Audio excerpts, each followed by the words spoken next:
You're muted, Dion.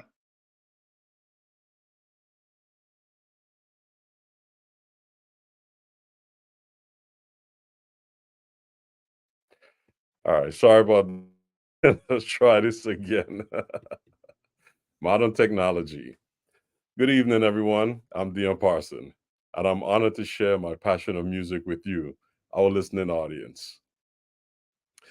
I hope you find our show informative as we bring value and compassion to you as we explore the sounds of the diaspora through conversation and music from one artist to the next. Please know that all episodes are recorded, therefore, you can listen back to each episode at your leisure over and over again. Please share with your friends. I'm very excited tonight as we have a special guest, one of my Caribbean homeboys, someone I've known for many years when he first came to New York to pursue his master's degree at Juilliard. He's a musician that's been exploring and promoting the music of the Caribbean through his own unique sound. Please join me in welcoming to the show Mr. Etienne Chrles. Hello, Dion. It's a pleasure to be here with you. Good afternoon, good evening to all of your listeners around the world. Thanks for joining me, Etienne. Thanks for joining me, man. Where are you today? I'm in Los Angeles, California. Okay.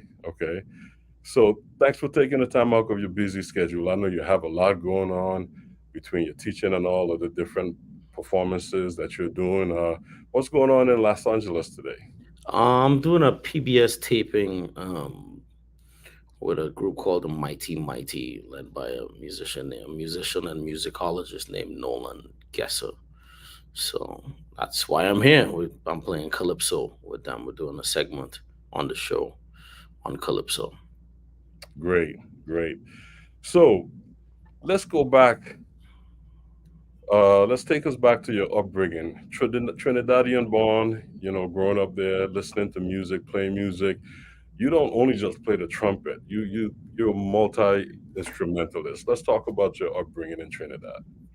Yeah, well, I always tell people growing up in the Caribbean is well, one for me is one of the best places you could grow up because you kind of have to grow up pretty quickly, but at the same time, you get exposed to a lot at a young age. You get exposed to a wide range of musical styles, and and a lot of stuff happened outside of school. So you didn't have to worry about the stigma of learning things in school because when you're young, school is not necessarily something that you might like, right? When you put an academic spin on something, it immediately loses some of the lust or interest that it might harvest in a young person. So music was something outside of school a lot of the times. And so, the steel band was there. I was always hearing steel pan. And of course, the radio played all kinds of music. My family, like some of my uncles played.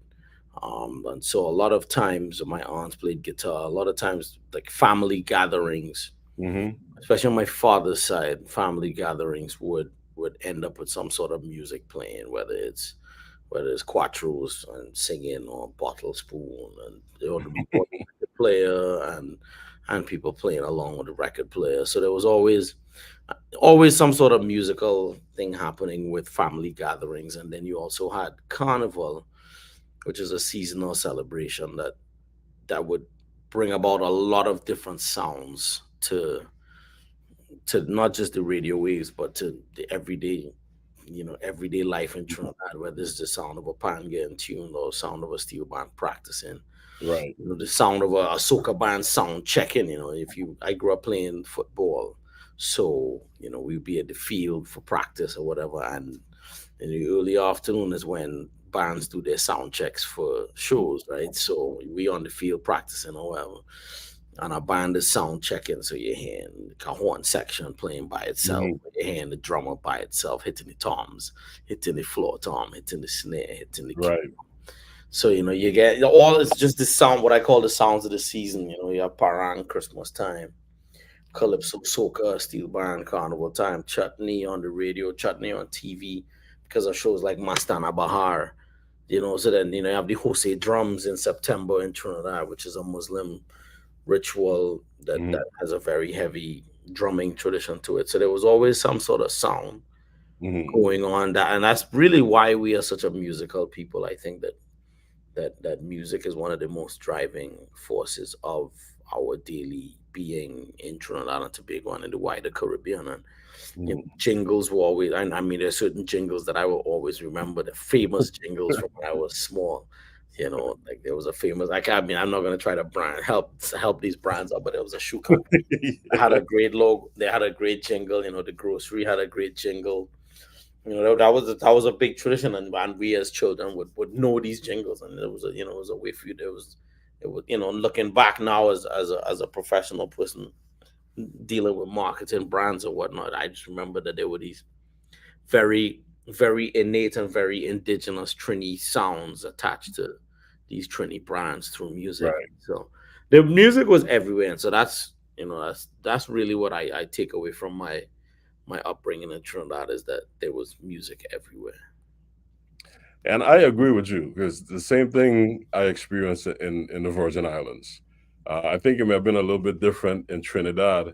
You were closer to South America, and we had the American influence, so we had a lot of the disco and the modern music as well. But like you mentioned, the drumming and everywhere you went was live music and the jingles. Like we have our own commercials as well.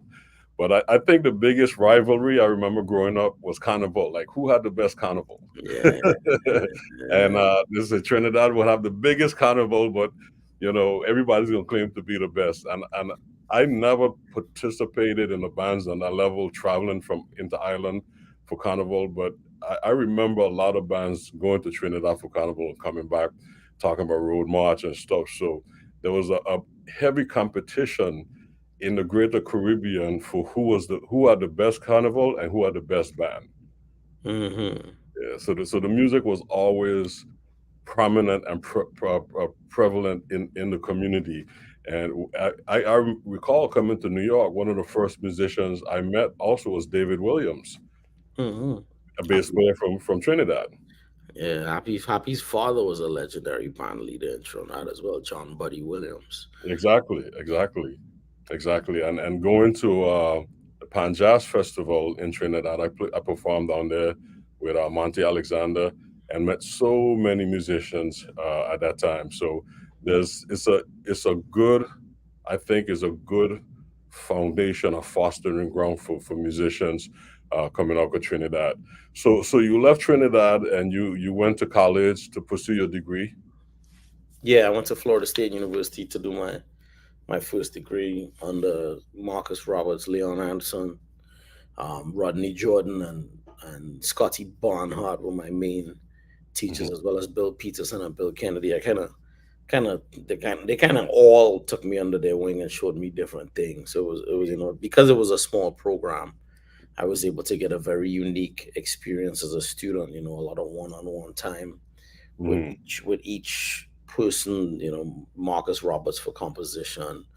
And not just to study composition, but to play his music. We learned Right. his music Mm-hmm. playing it with him and touring with him and playing in his band. So it was, it was a very wholesome, almost like on the job training about, Mm-hmm. music. And then from that, he was always very vocal about making sure that you're able to have your music be a reflection of your identity, whether it's a Yes. cultural identity or academic identity or whichever way, or fusion of the few. And so he was always, once I started showing him a lot of the stuff that I was checking out and from Trinidad and stuff, he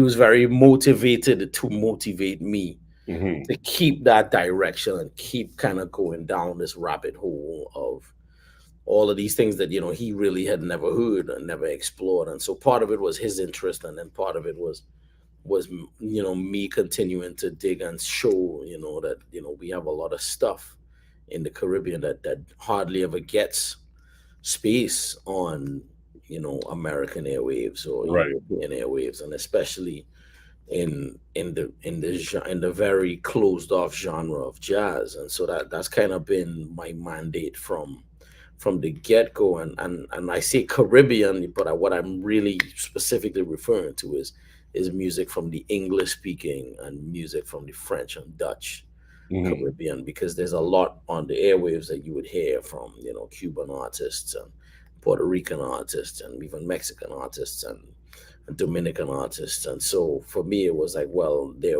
was such a small space for artists from the English speaking Caribbean. And the first records I had was Yard Movement by Monty Alexander.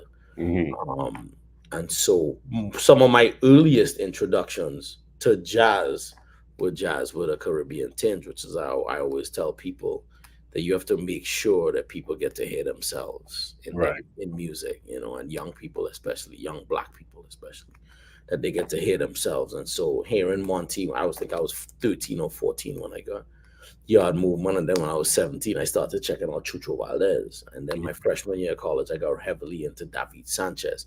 So Okay. I had three very formative points in my early development. The records that I listened to the most were all by Caribbean artists, which I Right. think is very important as to why I am the way I am with music. Right. And you actually played with those artists as well, right? Yeah, I'm very, very lucky that three of my biggest idols in music, I spent many hour on a bandstand in many a country.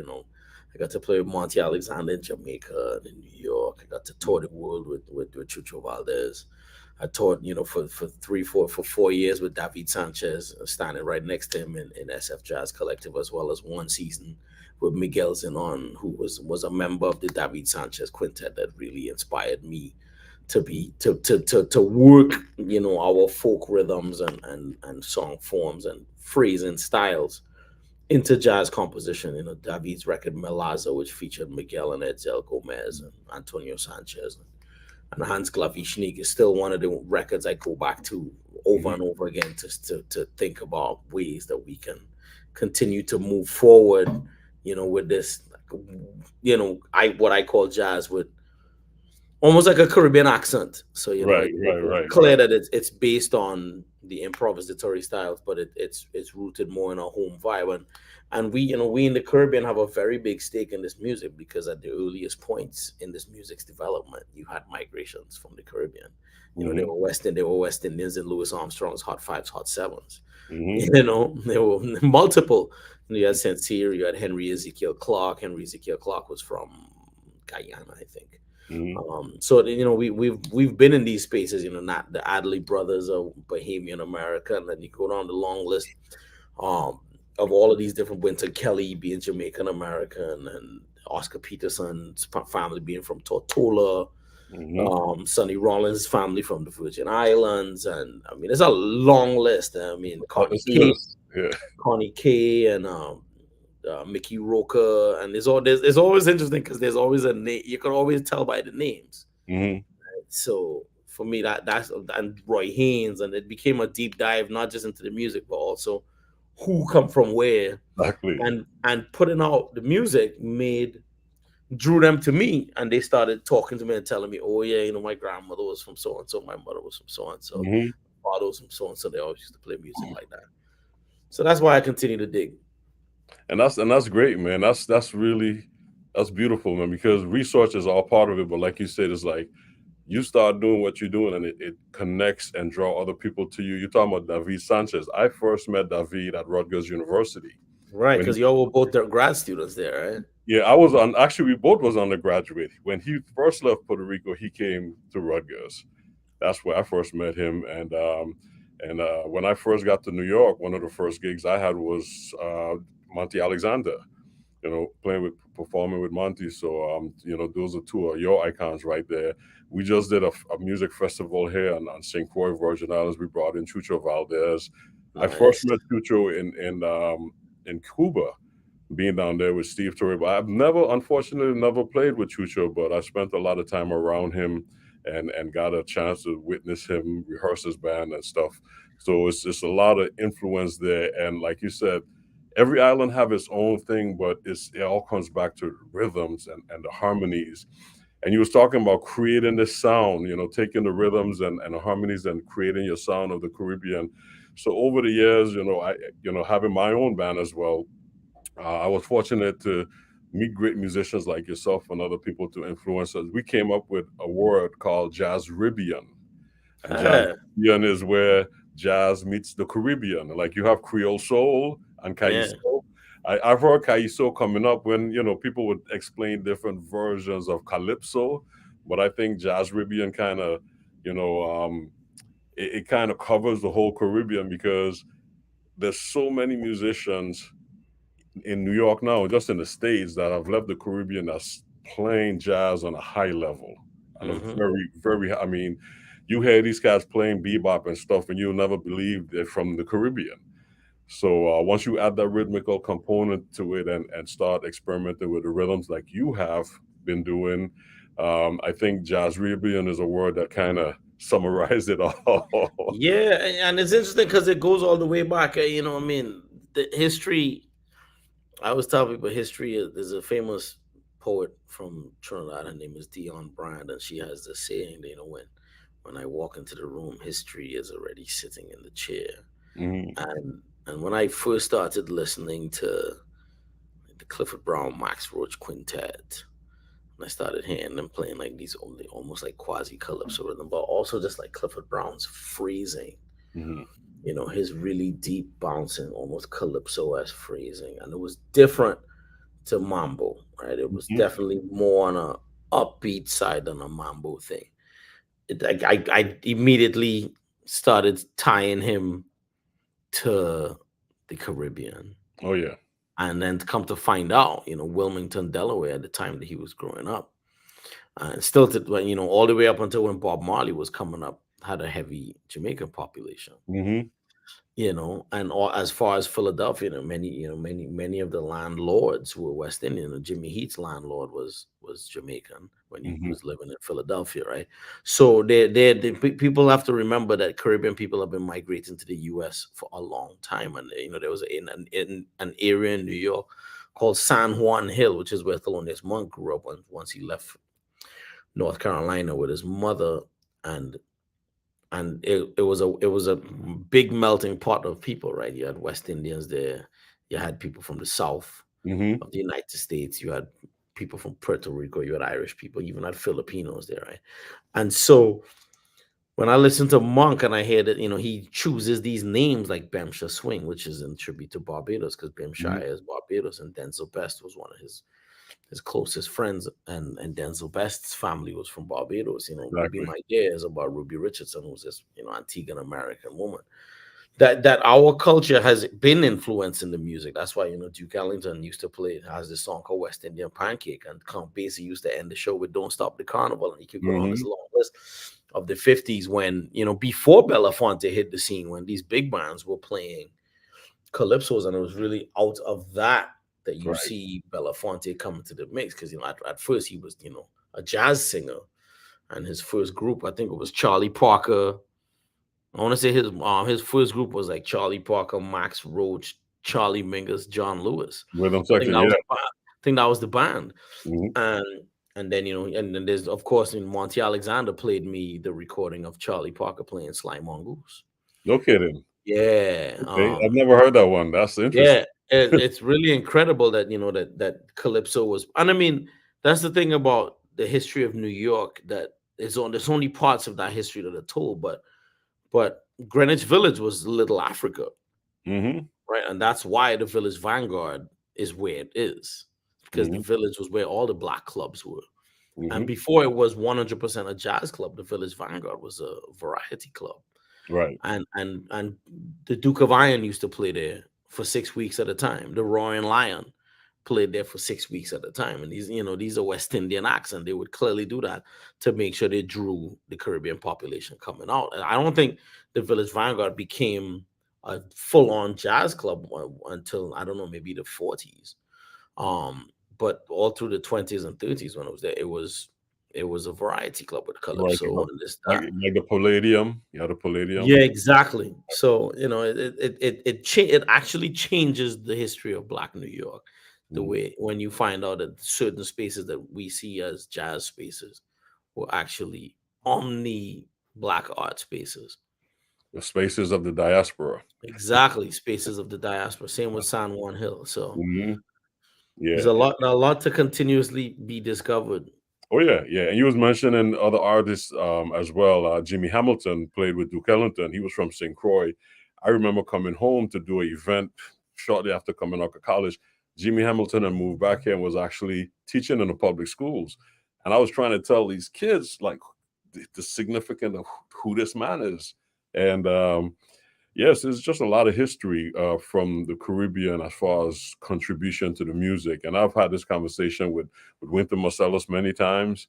And that's one of the things he's always said. Like the Caribbean is one of the last few uncharted territory when it comes to the music and what's happening. And each island has its own tinge and the same rhythm and its own vibe in it. And even if you go back to listen to old time calypso, that roundhouse bass line, boom, boom, boom, boom, boom, ding, boom, boom, boom, ding, ding, ding. All of those jump up vamps and stuff is all the blues. It's just this Mhm. playing off of the blues. So that's one of the influences that I realized first. The music that we were listening to had the same rhythmical foundation and the harmonic foundation as the blues and stuff that we was hearing coming from America. A lot of it wasn't being expanded on because the knowledge of improvisation and stuff wasn't there, but the fundamental changes was already there. So it made a lot of sense to me once I jumped into jazz. I don't know about you, but a lot of things got connected real quick. Yeah, I mean, it's interesting you say that because there's all these different um recordings that are coming out now, of like experimental improvisations that happened in the Caribbean Hmm. long time ago. I mean, because ragtime was very popular in the Caribbean, right? Exactly. Um, and then you had these string bands. So you had this band called, back then it was known as the Trinidad Dance Orchestra. It was a lovely string band, and it was an integrated band. It was led by a Euro descendant by the name of George Bailey, Baillie. Hmm. Um, and and it was an integrated band, and they went to New York in 1912, and they Hmm. recorded for the major labels, and that's 5 years before Original Dixieland Jazz Band recorded what is supposed to be the first jazz record on phonograph. But these men are improvising Right. clearly. There's Right. like there's a violinist improvising, there's a clarinetist blazing improvising. So it's the language was always changing, and then you have World War II, and the U.S. Right. set up a base in Trinidad. They set up two bases in Trinidad, and that's how radio waves came to Trinidad. The first radio stations in Trinidad were the U.S. Army radio Okay. stations. So there was Glenn Miller, etc. And then right after that, you start hearing all these almost like big band style Right. introductions to calypsos, and it's Right. because of the arranging, right?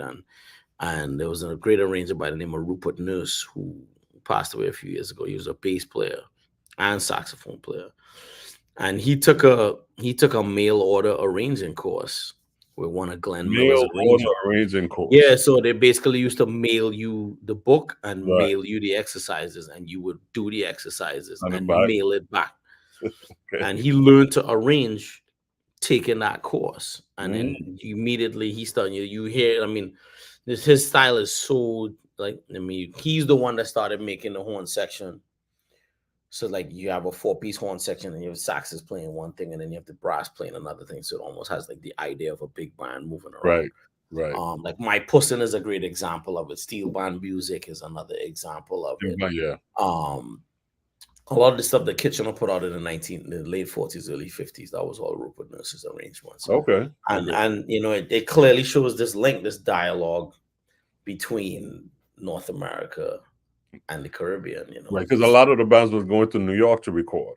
Yeah, I mean, they did a lot of recordings, and even though RCA and Victor built studios in Trinidad in the 1920s, they've been recording, you know, high tech in studios in Trinidad since like 1927. Okay. They built a studio. RCA and Victor, they built a studio in Port of Spain. I think it was on Nelson Street, I want to say. Because you know that back then that was they were recording a lot of music in Trinidad. Well, that was a big hub back then. I mean, everybody went to Trinidad for great horn arrangements. Even like Lord Nelson, Kissinger, and all of these guys. As you fast forward to the 50s and 60s, that was the big thing. That was the time I grew up, and that's what we heard. Everybody had a horn section. Yeah, that was the bread and butter, and then you know a lot of the recordings started moving to New York. You know, in the 70s, you saw, you know, the Granville Straker and Ralston Charles have these very, you know, top level record labels putting out soca and calypso. You know, Ralston Charles, you know, famous Charlie's Records as we know it. Yep. You know, and they really were some of the biggest advocates for getting the music, you know, into the popular ears worldwide. You know, and you know that, you know, but for me, you know, when I listen to soca music, especially the records that they did in New York, you know, when you listen to Arrow's music, or when you listen to, you know, the stuff that Byron was putting out, or the stuff that Leston Paul was doing, and as much as it's a Trinidadian songwriter or a Trinidadian calypsonian and a Trinidadian singer, I see soca as a Caribbean music. It because, is. because the musicians that were playing it were from all over. People forget that the bass man on a lot of those famous soca recordings, he was from Panama. Right? And the horn section, Mac Coulihan is playing lead trumpet on a lot of that stuff. If it's not Mac, it's a guy named Ricky Braffett. Ricky Braffett is from Barbados. And then, of course, you have Errolins from Trinidad. Charles Dougherty on saxophone from Jamaica. Clifton Anderson on trombone. That's Sonny Rollins' his nephew. He family from the Virgin Islands. Don't forget Gary Bartz. Gary Bartz did a lot of that stuff too. He's an icon from Maryland. Bartz, So it's you know, so it's a very, I saw it as a very pan-African diasporal. It's almost like the diaspora converging in the studio, and the music the music that came out was soca. You know, you listen to Arrow's music or Swallow's music, and there's this very funky energy to the music, and a lot of that funkiness has come from, you know, the fact that, you know, the arena like Leston Paul was clearly influenced by Earth, Wind and Fire. You know, exactly. All sections. You hear the Jerry Hay and David Foster, and you hear that, and you hear the Charles Stepney influence in his arrangements, and then you put that with the soca beat, and you have this big mix-up thing, and it's like right.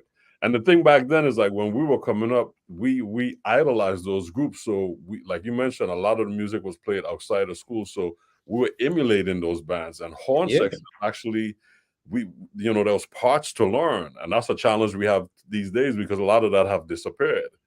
So, but there was parts to learn. I remember first moving to New York and playing in a wedding band. We never rehearsed. We would just get sent these charts and recordings and show up. And the horn section ranged from Carl Gayton to, I mean, like everybody was playing in the band. But it would just come like nail and I started up doing that too. That's where I was that was bought my car playing weddings in New York. That was part of the repertoire. Learn the Earth, Wind and Fire horn sections, you know, all of the pop tunes and September, all of those things, you know, all the classics. You know? Yeah, man. So it's really interesting how, but I think, and I'm gonna just put this out there because this is how I felt when I got to New York. It's like we had a much broader scope of music to digest than if we grew up in America. You know, Mhm. because Americans, of course, they had jazz and gospel and R&B and country and all of that, but we had a whole nother thing with Latin, salsa, merengue, zouk, mento, calypso, soca. We had some, and then we're not even talking about the Brazilian experience. So when we talk about the Caribbean diaspora and the music coming out of the Caribbean, it's a whole world that's still Mhm. unexplored. And then I think it's interesting because in America, I feel like, especially after being a teacher here for, I've been teaching in the U.S. since what, sophomore year of college, right? So almost 20 years. Um, I think people get put into categories at a young age, right? So Right. like you play classical music, so you play jazz, and so then they streamline you, so then it's just like boom. Whereas in the Caribbean, it's like you playing wherever has to be played Exactly. at whatever point, right? So it gave you all of these different things to draw from, and for me, I remember the first time I heard Stevie Wonder's music, and I was like, okay, try to play that, and then try to play this. So it kind of, and then you think about the phenomenon. After hanging out, me Ralph McDonald was probably one of my most important mentors and one of my closest friends, Mhm. and when it's only because I would spend time with him that I realized how many Caribbean musicians were on pop recordings Oh in New yeah. York. Oh yeah. So when you think about Eric Gale and Hmm. Richard T and Marcus Miller and Hmm. Ralph McDonald as the rhythm section on a Hmm. record, that's basically all Caribbean people. Yep. Yep. And that's and then I think you have Harvey Mason, but that's the rhythm section for like Breezing, you Hmm. know. Um, And then if they weren't from the Caribbean, there was influence because my good friend Buddy Williams, man, yeah, that's Buddy, all but Buddy's West Indian too. Buddy's family's from Trinidad and Barbados. right, right. But see, Buddy and Happy are actually cousins. okay, okay. See, I didn't know that. But Buddy, Yeah, I'm he's proud from about the West Bed-Stuy. Indian upbringing. I just spoke to him a couple of weeks. He's like West Indians, man. He's in it, man. And Buddy Yeah, was like, he was on everything from David Sanborn to Roberta Flack. yeah. I mean, Yeah, so many Stanley Banks, the bass player, Danny he Banks, plays on. exactly. Yeah, all those. Richard T's family from Suriname. His real name is Richard Tenrick. Eric Mhm. Gale's family is But based you in mentioned Ralph Jamaica. McDonald as a percussionist. A lot of people don't know he was a great composer, man. He wrote so Yeah, many of those, yeah, pop he was a great tunes. songwriter. Where's Great the songwriter. love and In the Yeah. Name of Love and Mr. Magic for Roberta Flack, which then Hmm. became really famous with Grover Washington's version of it. Yeah. He had, the Calypso Breakdown, which was, the number one disco. He had two number one disco tunes. He had Calypso Breakdown and he had Jam on the Groove. Hmm. And those was Calypso Breakdown was supposed to be the song in the dance battle in Saturday Night Fever, the Okay. movie. But after they shot the movie, they edited the dance fight scene or the dance off scene, whatever you want to call it. And so they had to shorten the music, so they didn't use Calypso Breakdown anymore. They used another song. But Calypso Breakdown still made it onto the soundtrack. And that's how Ralph, Bill Salter, and Bill Eaton ended up with, Bill Salter. a Yep. song. They ended up with a song on the number. At the time, it was the number two best. At the time, it was the number one best selling album of all time. Hmm. I think it sold 42 million copies. And then the only album to sell more was Thriller. Right. Um, and so, and back then you got 25 cents a copy Yeah. because Back you then. understand. And so, they were instantly millionaires. They were Yeah. instantly. And so, but yeah, I mean, and the Caribbean space in pop music in America, it was like, it was always, but Ralph was basically playing calypso grooves on, like, you listen to Late in the Evening by Paul Simon. That's basically a He calypso. played calypso grooves and everything. And then you listen to Late in the Evening. Yeah. And Ralph played anything, man. I was doing a gig with Yeah, Wycliffe Gordon, and he just came up with a bottle and a spoon next to me, yeah, and I was there. This was at Dizzy's. exactly, It was, it exactly, was and Jimmy put a Buffett's soul on party. it, man, and tore It the was house down, man. it was Jimmy Buffett's party. I have a Jimmy picture of Buffett's that. party, exactly. Yeah. I actually have a picture of Ralph beating that bottle. It was a glass, actually. It wasn't a bottle. It Okay. was a Yeah. glass.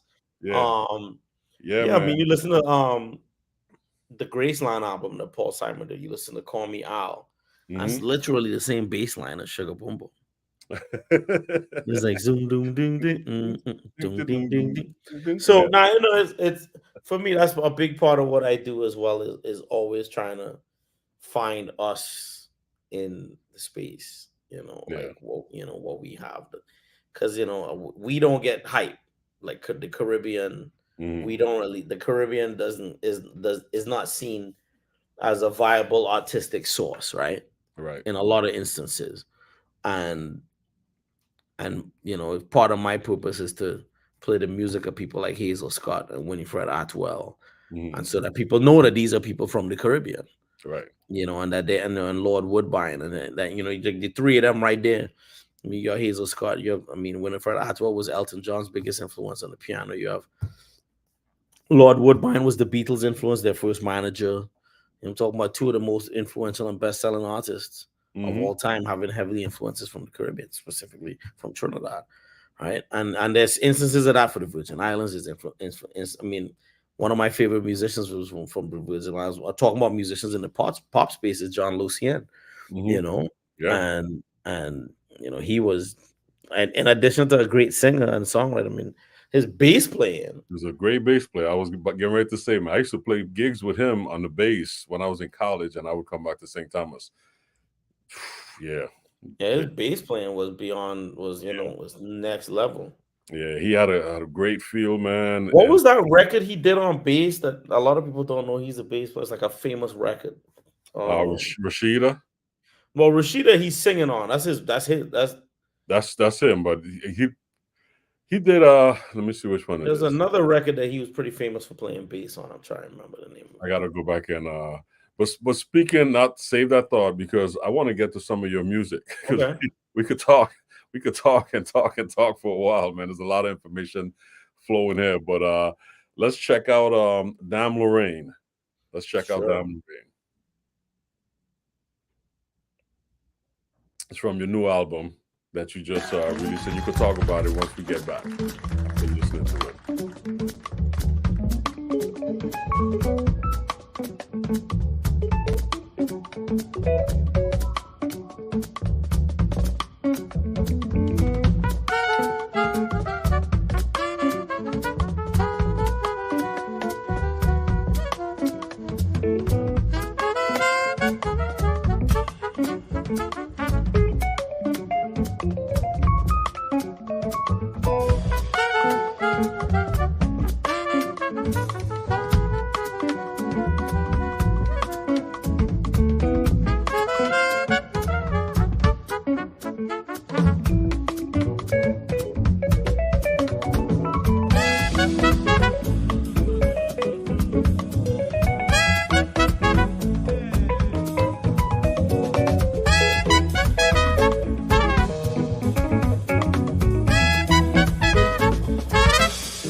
San Francisco, good evening. How we feeling tonight?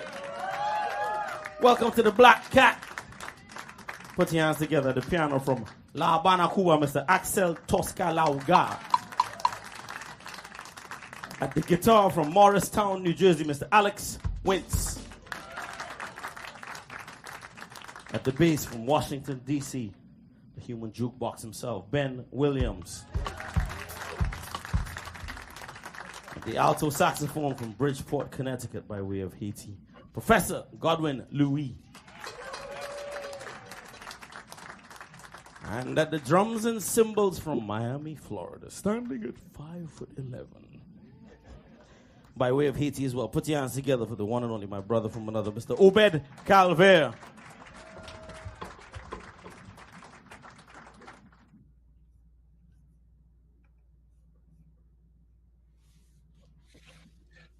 Yes, sir. Yes, sir. So that's Dame Lorraine, huh? Yeah, that was that's how we've been opening the show for the last about year. We recorded that in I have to big up Rashawn Ross, saying hello to my brother. Yes, sir. What's up, Rashawn? Rashawn, I remember when I was at Berkeley, the 5-week program in 2000. Rashawn, it was all the VI brothers used to sit in the cafeteria, and make one set of noise, just talking usual Caribbean nonsense. In the middle of the day while we were having lunch or breakfast or whatever. It was like they were always in the cafeteria. And I would always hail them out. They would be like, "Oh, well, I'm Trini," So it was, I remember him from all the way back then. But yeah, that's down. That's our show opener for about the past year, maybe a year and a half. We've been doing down. But we recorded this album. This is actually from live in San Francisco. This version of it. We recorded that in March of 2022 at the Black Cat in San Francisco. Okay. And what I love about listening to this track is, what I love about Creole Soul now is that it's become it's almost like a Caribbean conglomerate of musicians, it's Axel's from Cuba, Godwin and Obed, a Haitian American, Ben is from DC, but he grew up in DC, when DC had a Caribbean population. And on top of that, he has Gullah roots from South Carolina, which is clearly right. Well, that's clearly, yeah. Yeah, and so it's just so I hear everybody putting their own feel on, and it for me, it brings joy when I listen back to, because I hardly ever listen to the band, I hardly ever listen to what we do, but it brings joy just to remember these moments and just know that it's we're trying to keep the dance music moving. That's great, man. Well, congratulations on the new release, and Thank you. I know you have a lot of a number of projects going on, and this being one of them. I've followed this band for many years, and you have some great musicians. Some of my favorite musicians in the band. I love listening to them and hearing what you've put together. So congratulations on that. This past summer, you did another project in the Appel Room. You want to talk about that? Yeah, so we did Carnival. We did Carnival, the Sound of a People, which is a concert. Originally, it was an album, but it was a concert with Creole Soul as the band, plus traditional Carnival characters from Trinidad on stage, dancing to kind of replicate a performance version of what happens on the streets of Trinidad Carnival time, but also as a way for these traditional characters to communicate the history of Trinidad and Tobago. We all have similar tradition. I mean, I know you have the Moko Jambi in St. Thomas. I know they have it in St. Croix as well. We have it in Trinidad. And it's one of our clear links to West Africa, right? Same thing with Dame Lorraine, same thing with Jab Balassi, etc. And so I developed this project in 2016 to be a way to show that our rituals are our way of communicating with our past, and we do it through art, through music, through costuming, through food, through language. And so that's and we were lucky enough to get to do it in New York, and we did it in New York, we did it in Toronto, we did it in Miami, we did it in London, we did it in San Francisco and Los Angeles. So I'm grateful because I was able to take it to many of the different parts of the Caribbean diaspora, which was the point, was to communicate this music and the fact that this comes out of these costume traditions to the places where we have gone. Right. But I must tell you this. I love the sound that you've put together to represent it on a high level. It's like you've taken the music from the streets and put it on a really you brought it to the rest of the world on a sophisticated stage. But I must say that Carnival, no matter what island you come from, when it's Carnival time, the folks come together and they're gonna celebrate. They're gonna spend 6 months making their costumes. So Yep. that's a great concept, man, to present that on that level, because it's gonna always have a platform for that.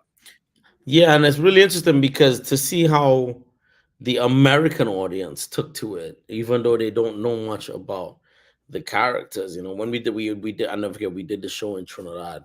The world premiere was in Trinidad in 2017, and it was a sold out show, but it was an audience full of people who were familiar with these characters. Right. So they came kind of knowing they were going to see, but they didn't know what they were going to hear. And so when they were done, it was like, wow, there's clearly a relation between the music and the sights and whatnot. And that would sound of a people. So that's why you hear Tambu Bambu, you hear the Calypso group, you hear Iron, you hear Steel Pan. Because I wanted to make sure that we use the sound, the biscuit tins from the Jab Malasi, so that throughout the whole suite, you're hearing all of these different sounds that came from the migrations of peoples from around the world, specifically to Trinidad. And so that's what we've taken now. We did it in New York, in Miami. We have films that go along with it that kind of immerse people into. It's like we put them on the streets of Trinidad. Right, exactly. Carnival Friday, we put them up in the hills of Parson. We take them down to the countryside of Claxton Bay. We take them into the Laventille Rhythm section practice yard and on Old St. Joseph's Road in Laventille. So we literally export people because so few places that we know, that we grew up with, that we see, you never see them on a big screen. You never. Everybody when you do see some Caribbean-ish something is very watered down. Right. And so I was like, what if I take the realest of real images from Carnival, right, and put them on a big screen on top of a big stage with my musicians playing my music, and show the audience, what we see that we want them to see. From your eyes, exactly. And it's been, and also, but to show, there's so many people in Trinidad who had never seen Tambu Bambu. Okay. Or understood that story really. And so for them, it was also, and for them to see it on the big screen. I remember when we played in Miami, a lady came up to me after the show and she said, because we take Claxton, the Bamboo video is in Claxton Bay, and at the beginning of it, kind of like in movie style, the name Claxton Bay comes up as where we are. And she came to me, she said she started crying because she never thought she would have seen her hometown on a big screen like that. Because, for her, the Caribbean the Trinidad specifically is so quote unquote town oriented, and everything is about Port of Spain and it's not. Yeah. And I was like, well, that's what the project is about, taking people to the real, to see where all of the real parts are. As Carnival is not just a Port of Spain thing. Carnival is a nationwide thing. So that's great, man. That's great. Well, man, can we squeeze one more song in there? Sure. I mean, yeah, sure. Because I know you're a very busy man, and I would love to have our audience hear another one of your songs. So why don't you pick? We have a couple. We have Creole. We have a couple of songs we could pick from. Is Bamboo there? Bamboo's there, yes. Yeah. So Bamboo, we could play Bamboo because Bamboo is what, and there's a video that goes along with Bamboo. If you ever come to a Creole Soul show, you'll see the video live. Those videos don't live anywhere on the internet. You can only see them live at our shows because, in addition to the content being very sacred and special, it's a part of the experience of coming to a Creole Soul show. And but it's in Claxton Bay, and Tambu Bambu is a really important tradition because it comes from when the British banned the drumming in Trinidad and Tobago in 1884. There was an ordinance passed called the Peace and Preservation Act, which made drumming illegal. And so as a result, musicians started designing alternate instruments to play rhythm and to accompany the stick fight and to accompany rituals. And so they started cutting bamboo at different lengths to create the different pitches. And I was lucky enough to record them live on the streets in Claxton Bay. Nice. Okay. And so you get a very immersed sound because we're literally in the middle of the band. We're right in the middle of them. And then I took that and I wrote some music to it. And so you hear Russell Hall on bass and you hear Jacques Schwartzbond on tenor saxophone. And it's just the three of us and this whole Claxton Bay Tambu Bamboo band. Okay. Well, let's check it out. Bamboo.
That's great, man. It just shows that you can make music out of anything. You can make music out of anything, man. That's wonderful. Bamboo. So what's next for Etienne Chrles? Next, oh man, What's your gig tonight? Where's my next gig? Oh, I'm playing in. Next show is in Pittsburgh. No, we play in Ann Arbor on Friday, the 27th, and we play in Pittsburgh on Saturday, the 28th. We play at the Blue Llama on the 27th in Ann Arbor, and we play at the New Hazlitt Theater in Pittsburgh on the 28th. I try to make sure to play jazz clubs as well as concert halls, as well as festivals, because I am of the belief that jazz grows in the clubs. You know, like that's the closest thing to where this music was born, right? Very and intimate. So and the intimate experience of a jazz club is, you can't imitate that, and you can't replicate that. You can't repeat that in a concert hall. Like the feel of a jazz club, the idea of feeling the audience, reading the audience, and the levels of improv comedy and the way the musicians experiment and play, like you can't match that anywhere else. I'm a big advocate of supporting and playing in jazz clubs, because all of the greatest recordings, live recordings that we know, all came from bands playing multiple nights in clubs. And so that the music has to continue to stay there. I always encourage people, if you can, please go and support your local jazz club. I'm sure there's one wherever you live. There's a space for the music, and go see it as much as you can. I think of jazz or live music like weekly medicine, and I think you should try to take in live music once a week. But perhaps at the end of your week, whether it's a Thursday night, Friday night, Saturday night, whichever night. But I think, try to take some live music in. If it's a jazz club, great. If it's a hotel bar, great. Somewhere that music is being played live. We do it for you, and we need you to have these spaces continue to thrive, so that we can continue to create, innovate, educate. And that's what it's about. Well, man, it's been a pleasure, Etienne. A wealth of knowledge, and I'm sure you have a lot more to say. So we're gonna brother, come back. I'd love to, man. Thank you so much for having me. This is such a great platform you've developed in, and it's in the early stages, but you already have Hill and Riley, and just to be included in that cadre of musicians is an honor and privilege, and to be able to connect the diaspora, which really is what it's all about, is us being able to unify, to celebrate each other and our sound, which, we all in the diaspora are basically searching for home through music. That's what we do, right? We're searching for where our ancestors came from. We're searching for where they went. and that's how we do it through music. Painters do it through art, writers do it through lyrics. Langston Hughes, Negro Speaks of Mirrors. You go down Rivers. You go down a long list of how different Black creatives and different diaspora creatives use art to really be searching for where home is, and so to be able to connect it here on your platform, it's really special. So thank you for taking the time and for choosing to have me on here. So it's really a privilege, and because you're one of the people I looked up to. I got to see your group 21st Century. Many times we would be doing a double bill, like we would be, we're doing Rose Hall, and y'all, selling out. Y'all would sell out. If they had given you a chance, you could have probably sold out 2 weeks of Dizzy's, because I remember that place would be. Everybody in the VI would be in New York. I was like New York week. Man. And everybody would be out. For me, it was just a beautiful thing to see that many Caribbean people inside a jazz club taking in jazz. Exactly. I mean, with your event across the way too, man, it was just great, because I know you started off at City College, but then when you came down, it was like the whole building was taken over by West Indians. Yeah, it was that. Hey, we need to figure out a way to do that again. So are y'all gonna be doing Dizzy's in June? We have we actually have May 30, 31st, June 1st, and June 2nd. Okay, nice. 24. Yeah, we have 4 nights next year.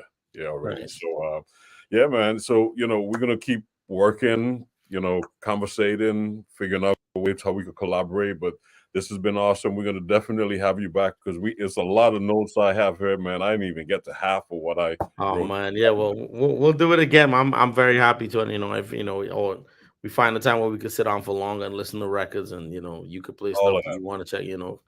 All of that, yeah. We go from there, man. So definitely. enjoy St. Thomas.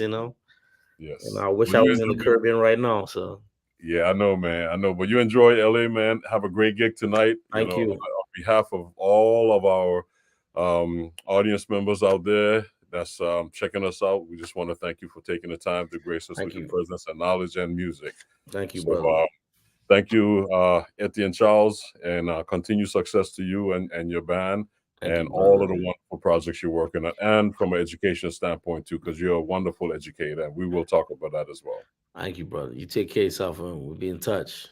Definitely. Take care. Take care.